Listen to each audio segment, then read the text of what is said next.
রান্না বান্না হয়ে গেছে? হ্যাঁ, রান্না বান্না ফুল কমপ্লিট, একদম সব টেবিলে দেখো সুন্দর করে সাজিয়ে দিয়েছি। আজকে এত আইটেম ঢাকার দিতে পারি আজকে কিন্তু বন্ধুরা, 10 রকমের আইটেম। দেখো প্রথমেই গরম গরম সাদা ভাত, সাথে আছে 2 রকমের সেদ্ধ। একটা হচ্ছে কি নিম পাতা ভাজা দিয়ে আলু সেদ্ধ, যেটা আমার শাশুড়ি মার ভীষণ পছন্দের।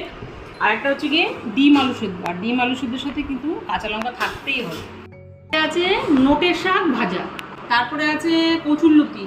কচুরলতি পেঁয়াজ রসুন দিয়ে একদম তেল তেল করে ভাজা ভাজা করে করেছি। পেঁয়াজের ডাল, যেটা কালকে করেছিলাম একটু থেকে গেছে, পেঁয়াজের ডালও কিন্তু রেখেছি মেনু। সাথে আছে ডাটা কুমড়ো আলু সমস্ত সবজি দিয়ে একটা সিম্পল মাখা মাখা তরকারি করেছি। তারপরে আছে আলুর দম, একদম মাখা মাখা করে আজকে নিরামিষ কিন্তু আলুর দম করেছি। তারপরে আছে আলু গাঠির তরকারি, যেটা বিলেতি ধনেপাতা দিয়ে আজকে করেছি, আমার ছাদ বাগানের বিলেতি ধনেপাতা দিয়ে।